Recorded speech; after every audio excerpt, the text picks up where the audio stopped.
Hello there, Ramblers, and welcome back to Reese Rambles, my weekly podcast all about the latest comings and goings, movings and shakings, and indeed all the rest of it in the worlds of vintage and retro computing, gaming, and technology. Hope you're all doing well out there. Not quite sure what the weather forecast is for this week. I haven't checked. I think it's supposed to be getting a lot warmer here in the UK, isn't it? But yeah, I should probably know that, considering this weekend I will be running 26.2 miles around the centre of our nation's beautiful capital, London.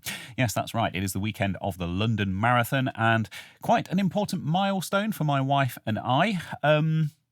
Also, quite an important milestone for you guys as well, my viewers and my listeners, because as of next week. Well, I suppose actually I have to give you the results and stuff next week, but yeah, it basically means that I'm going to stop asking you for money. At least as far as charity is concerned, anyway. So one last ditch attempt at this, and I just need to sort of acknowledge all of the very generous donations that I've had from people so far. Thank you ever so much. £2,530 of my £2,500 target raised, and that's particularly impressive considering I was a very late entry into the marathon. I was on the reserve list for our charity, Breast Cancer Now. And I say our charity, by that I mean the charity we're supporting. I'm not officially associated with them in any way. It's just a charity that we have a very kind of personal connection to.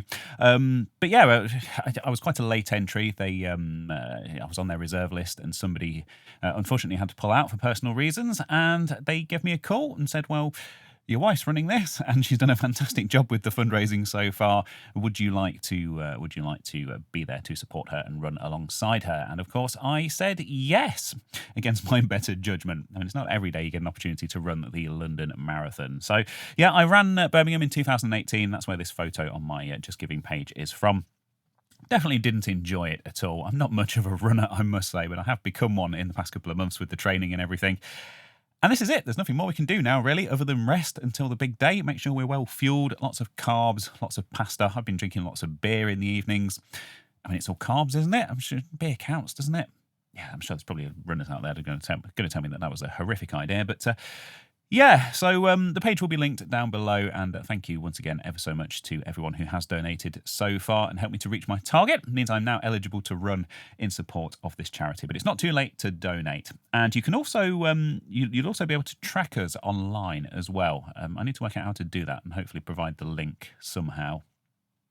Maybe. I think that's a thing. I don't know why I said that. Maybe you need to download a special app. I don't know. Anyway, so that is that. And yeah, I suppose we'd better get on with the first story of the week. As you are probably aware by now, I am a huge fan of the Doom games. And this is a love affair that started way back in Christmas, Christmas 95 it was when we got our very first PC, which was a tiny branded 486 DX266 with 4 megabytes of RAM, running DOS 6.22 and Windows 3.11. And it came with various bits and pieces of software and games and things. And one of the things that came with that machine was the original shareware release of Doom, the MicroStar version, which I still have in its paper sleeve thing with the 2 floppy disks and obviously the picture of the demons on the front. As part of my Doom Shrine, although if you're watching this on YouTube, you can't actually see that at the moment because there is a honking great Apple monitor in the way, which is related to this week's main channel video, which you won't have seen yet, unless you're a supporter. But you might have seen it, because actually by the time this Ramble's released, that video will be public. Yeah, crazy how time works. I am recording this on the Thursday, by the way, because tomorrow I'm heading down to London, which I'm sure you're fed up of hearing about. Anyway, big fan of the Doom games. Doom 2, of course. Even Doom 3 back in the day. I had that on my my little gaming PC, the very first PC that I actually bought and built with my own money, which was a Pentium 4 HT with like a GeForce FX 5200, which was obviously, as history tells us, is a terrible graphics card. But I was a poor student at the time, and it was the best I could afford. And it meant that I could play Half-Life 2 and Doom 3. And then I got an Xbox, I think, around the same time. And I also got the Xbox version of Doom 3 as well. You know, you just sat here listening to me talking about my history with the Doom games. But anyway, let's continue. It's all relevant. And then, of course, 2016 and Eternal came out. 2 excellent modern installments in the series. And the news here this week is that there's going to be another one coming out. which isn't really news because we've been following along with the development of this and the early previews and the trailers and stuff. But yeah, the news is that there's an official trailer. Official trailer 2 has now been released over on the Bethesda Softworks YouTube channel.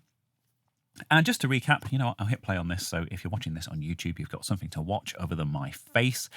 Yeah, the kind of the gist of this is that it is set in the Dark Ages. It's a prequel to the Doom games that kind of supposedly sets the scene for what is to follow. We've got some kind of early versions, some proto versions of some of the well-known enemies from the Doom series. We've got some quite interesting and unique-looking medieval-themed weapons, like a shield with a built-in chainsaw thingy, and like a flail that you can beat the living daylights out of the baddies with. And it's looking...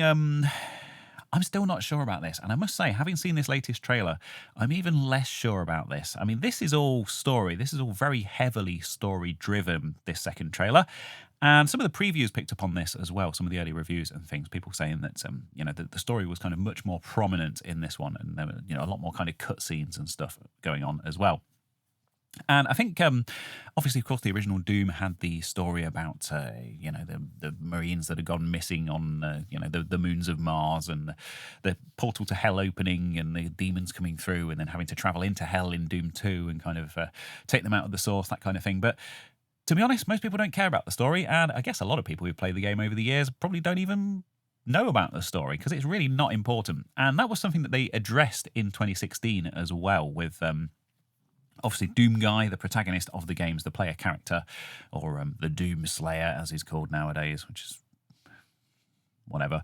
You know, the things had come up and it tried to sort of tell you bits of story and bits of lore and stuff, and he'd get impatient and push it away and then kind of get on with shooting the demons and stuff, which was very much kind of on board with, I think, how players, how people actually play Doom, you know, how people have seen the series over the years. So to take a huge departure from that and to make a game that is very, very heavily story-driven is going to be quite interesting.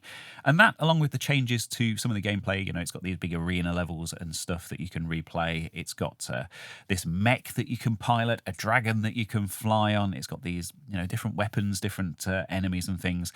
It's going to be quite a big change. And I must admit, based on the stuff that I've seen, I'm still not entirely convinced. I'm probably going to buy it on day one, and I'm probably going to play it, and I'm probably going to enjoy it. I mean, I was discussing this with someone earlier this week, in fact. And yeah, I basically came to the conclusion that it's probably going to be a good game, isn't it? But is good enough when it comes to Doom? I don't know. Anyway, there is a new trailer out, and yeah, we are just a few weeks away from the release now. So, of course, that will be linked down in the description, so you can watch it at your leisure, unless you've sat and watched it without the audio while I've been rambling on here. And that's that. So still looking forward to it. I'm just not sure about it. Just not sure about it. Let me know your thoughts down in the comments. Some OutRun news this week. That's right, the classic Sega 1986 arcade driving game. I'm not going to call it a racing game because it's not, you know, it's not like a player versus player or, you know, it's just a single car kind of journey across the country from coast to coast, picking your route as you go, obviously affecting the difficulty and the scenery and stuff depending on your choices. But yeah, I mean, we're all familiar with OutRun. I don't need to describe it to you. Of course, you've got the iconic Ferrari, the red Ferrari Testarossa as the vehicle. Although those Ferrari badges perhaps not entirely officially licensed, and of course famously turning left and right, making the infamous prancing horse badge flip horizontally, because all they did was flip the sprite horizontally to signify that the car was turning left and right to save on memory. I'm sure we're all familiar with the OutRun lore by now. I don't need to explain it to you, but yeah, Gravitone has posted over on my Discord server an official announcement of a movie adaptation that is apparently coming at some point in the future, although not much has really been announced other than the fact that this is a thing that's going to be happening. And this is, what's been linked here is a post on Blue Sky by someone called Wario64. Pretty sure this wasn't the original announcement, but whatever, we'll roll with it because this is what's been linked. And it says, Michael Bay and Sydney Sweeney team up on adaptation of popular video game OutRun at Universal. Michael Bay attached to direct. So yeah, this is being produced by Michael Bay and Sydney Sweeney, and it's being made by Universal. But if we go through to the other story that has been linked here by the Hollywood Reporter, there's a little bit more information. So Michael Bay, Sydney Sweeney jumpstart OutRun movie based on a racing video game. Bay is set to produce and direct a feature adaptation of the franchise that first debuted in 1986, with Sweeney also on board as a producer. No news as to whether Sydney Sweeney is going to be starring in this as well, perhaps as the blonde lady in the passenger seat. Could be a thing, not quite sure. I don't think anything's been announced, but Universal Pictures is behind the project that has Bay set to direct and produce, with Sweeney also on board to produce. Jason Rothwell is set to pen the screenplay. Plot details have not yet been shared. Of course, no real kind of story or plot in the original games, so it'll be interesting to see how which direction they take this in. I think OutRun was quite famously based on a movie itself, wasn't it? Cannonball Run. So yeah, we've come full circle. We've gone back to its roots, back to the silver screen. But I think over the course of all of the various sequels and things, OutRun, Turbo OutRun, OutRun 2, I'm sure I'm probably missing some, OutRun Super Hyper Fighting Alpha Edition. I don't think there's actually been any kind of plot. But anyway, the story goes on to describe names a few more people that are involved, so we'll do that first. Bay and Brad Fuller are producing the feature through Platinum Dune's first look deal with the studio. Toru Nakahara produces for Sega, with Sega Corporation president Shuji Utsumi overseeing the film on behalf of the gaming giant. So there are actually a couple of Sega people directly involved with the production of this, which is quite nice to see. Hopefully will be quite authentic to their original vision and to the original arcade game. Not that they really have a huge amount to work on story-wise, but nice to see they are involved with this. Hollywood evidently learning its lesson with stuff like the Mario movie, which I know is mentioned in this story as well. I'm talking about the most recent one, by the way, not the excellent Bob Hoskins one from the 80s. Or was it the early 90s? Still, great film. No, it was a great film. Don't let anyone ever tell you otherwise.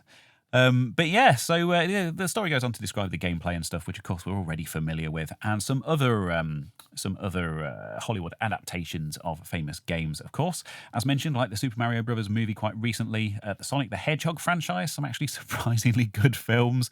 And this month's Minecraft movie from Warner Brothers and Legendary. I must say, I haven't seen the Minecraft movie. Having a load of kids throw popcorn at me doesn't really appeal to me, so perhaps I'll track it down when it's available through other means, but I'm not really in any rush to watch that. Jack Black's Jack Black, isn't he? I mean, he's all right, he's entertaining, plays the same character in every single film that he's in, but hey, can't blame him for that, I guess. It goes on to talk about some of her projects with Sydney Sweeney and stuff like that. But the news is that there is going to be an OutRun movie, that Sega are directly involved with it, as are Michael Bay and Sydney Sweeney, but no story details or anything else, no release date or anything announced yet. Very, very early days yet. One other thing that I wanted to point out, which is something that was shared on my Discord by another of my community, Silver. Thank you ever so much for sharing this. And this is something that Silver actually made a few years back and posted to Tumblr. And this is quite cool, actually. This is I'll read it to you. Like Bling Ring, Somewhere is another terrible LA movie from the until then near perfect record of Sofia Coppola. But when properly edited, it becomes a rather good vision of what OutRun 3 should be. So this is an edit of a movie called Somewhere, and it's basically all of the driving scenes of the Ferrari. I think it's a Ferrari 360, is it? And basically, this is kind of their vision of what OutRun 3 should look like. And I really like this. It's just a Ferrari and the open road. I mean, what more could you possibly want if you are a fan of the franchise? So there you go. Perhaps they could draw some inspiration from that. But OutRun movie coming at some point in the near future. I will keep an eye on it, and I will keep you updated as the story unfolds. And I did mention that there were a couple of bits of OutRun news this week, so let's just very quickly cover this other one. This is an update on the port of the original OutRun arcade version to the Amiga, which I talked about back in January. And thank you to Technic again for bringing this to my attention. And this is to do with the music of the game. So just as a little refresher on what's happening here, let's go to this post over on the English Amiga board.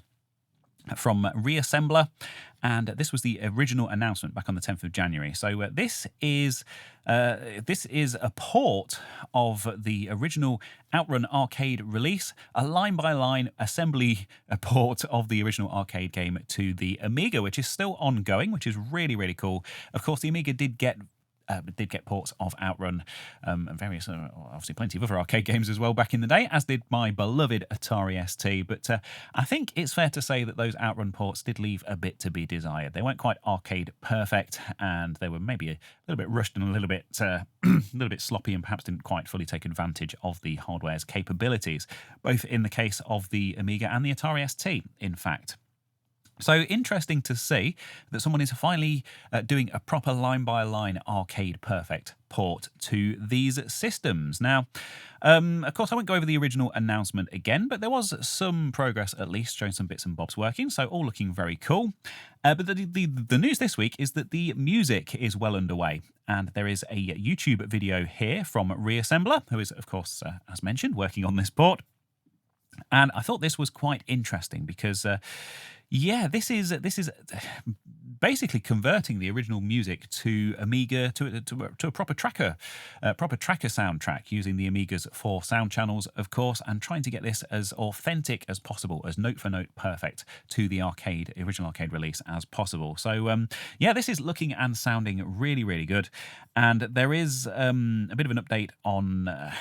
The process involved, the scripts that have been written to kind of extract the original music and convert it to the new format, some of the fiddling and the finagling that's been going on to make this work on the Amiga, and all looking very, very cool. So there's also a demo of what this sounds like on the Amiga itself as part of this video, 12 minutes in, but really nice kind of technical deep dive into the actual porting process, and really fascinating watch, I think. So that's the other bit of OutRun news for this week. Nice to see that the Amiga port is progressing quite nicely. Something that I must admit did drop off my radar after that original announcement. So always good to see. It's always good to see. And I will link it down below if you want to give that a little listen. And another story from Technic now, who is becoming a bit of a regular feature on these rambles. So thank you ever so much for all of your excellent quality submissions every week, and also for your donation to my charity fundraising attempts. That has not gone unnoticed. So thank you ever so much for your generosity on that. This is a platform that I don't cover very much on these rambles because it's one that doesn't really come to my attention all that much. I know it's one of Dave from This Week in Retro's favourite platforms. I believe Neil as well. But when I was a kid, I had a friend, and believe it or not, I had a friend, and he had an Amstrad CPC. And forgive me for not knowing much about the range. I think it's the 66. There was the 464. Was there the 664 as well? It was the one with the blue keys and the built-in 3-inch floppy drive. So it took these weird kind of proprietary 3-inch floppy disks. I remember those very, very vividly. And I think, and it was a very long time ago now, I think one of the games that I remember playing with him was a game called Harrier Attack, which apparently was bundled with the system, so that would make sense. And this is indeed what this story is relating to. So this is a website called mimosquest.com, and indeed this is the website of the person who has been developing this.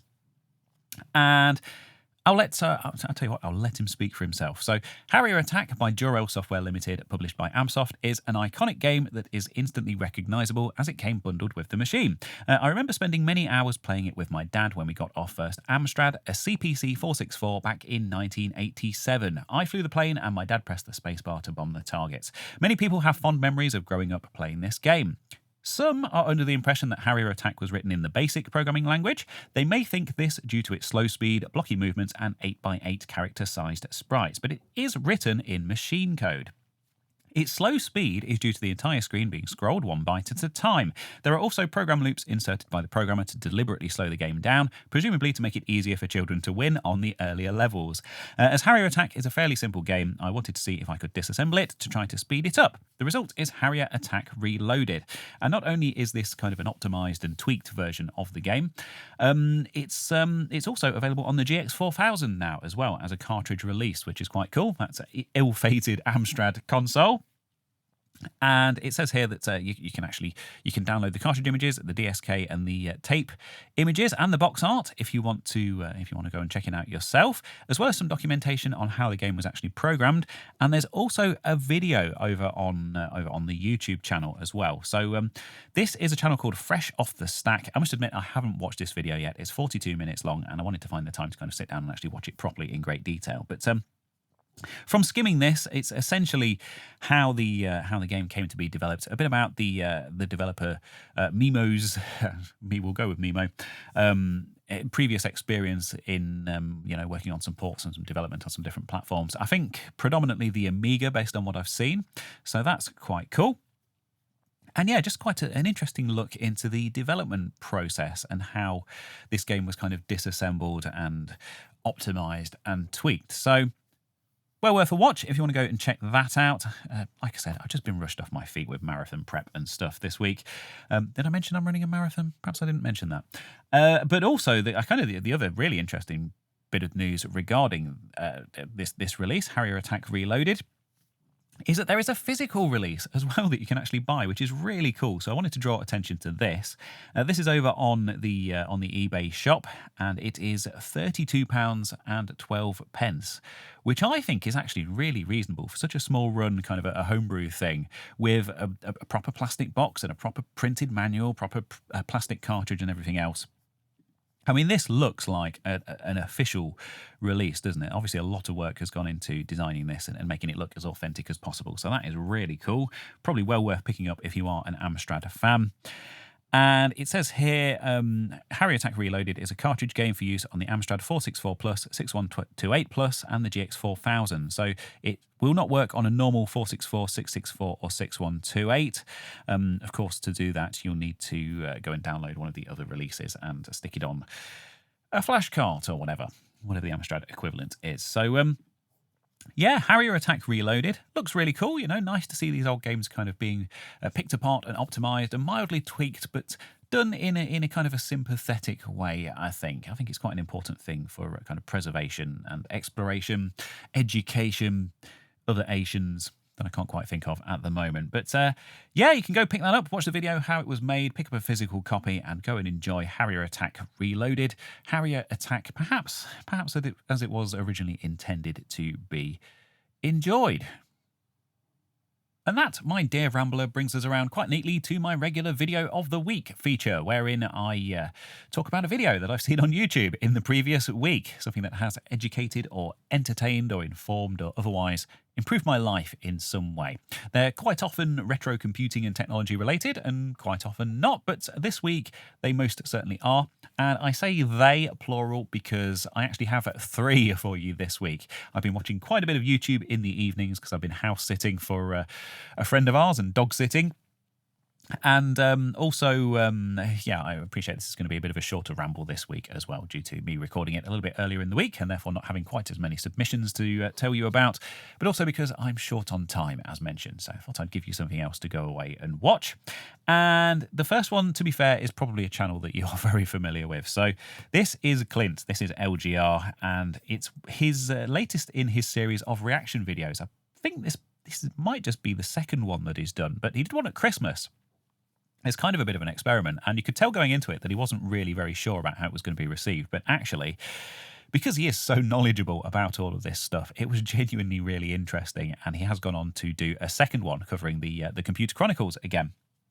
Big computing-based TV show from the US. I think it was actually Silicon Valley-based at the time, kind of from the 80s and the 90s. So really interesting to see not only the show that they're covering here. So this is Comdex 1994, the Computer Dealers Expo. So a bit of a behind the scenes of the industry aimed specifically at computer dealers at the time. And we've got some really interesting technology being covered here. Some of the big players like Windows 95, of course, and Microsoft and OS2, IBM having quite a big showing. But some other smaller companies that kind of, plucky little companies that kind of have since faded into obscurity, or perhaps aren't well known in the public eye, but actually are still quite massive behind the scenes without people kind of really thinking about them. And Clint does quite a deep dive into all of the people that they talk to in this video, and goes, into the history of these companies and everything else. And I found the whole thing really interesting. And 35 minutes long. I'd rather watch this than most of the rubbish that's on TV nowadays. So that is highly recommended. But to be fair, I think most of us watch Clint at this point. He's kind of the big dog in the world of retro computing. So I'm going to move on to my second video now. Now this is a video from Michael MJD. Again, another quite a big channel and one that you might be familiar with. And I must say he has been a bit of an inspiration for some of my recent videos as well, poking around operating systems and that kind of stuff. And I have kind of lifted a bit of inspiration from his filming setup and his video capture setup, I think it's fair to say. But, got to acknowledge these things, praise where it's due. But in this one, he is taking a look around at an operating system I knew absolutely nothing about called Visopsys. And yeah, it's actually a modern operating system for modern computers, and it's all been developed by one guy, essentially. And it's actually quite, I haven't picked the best part of the video to show you here because at this point it is repeatedly crashing. And he does also have some issues getting it installed. And I don't want to spoil the entire thing, but it's really interesting to see an operating system that isn't Windows or Linux or Mac OS or even like Haiku, for example, which I think has been quite well covered on YouTube. Visopsys, hadn't even heard of it, and it's looking... Oh, that's the sandwich van just arrived. We will continue. It's actually looking quite polished, and all right, there's not really much you can do with it at the moment. There's a very basic paint package and a very basic like text editor and stuff like that bundled with it, but still quite interesting to see and kind of sit down with someone and poke around an obscure OS for half an hour. So I thought that was a really interesting video that I had seen this week. And finally, video number 3 for my videos of the week. This is another one of my favourite channels. So this is The Retro Future. Elliot Cole, of course, a bloody lovely chap. And yeah, he's obviously well known for doing stuff with Nintendo handhelds, with Game Boys and the DS and stuff like that. But in this one, he has taken a bit of a departure from his usual format, and he's actually restoring a Game Boy demo, an in-store demo kiosk, which is... Well, as you can see from the opening shots, it is very badly trashed, and he actually gets a professional woodworker involved with this, a professional furniture restorer who helps him out with some of the stuff. And it's just really well filmed, this video, and obviously a lot of love and a lot of care has gone into this restoration.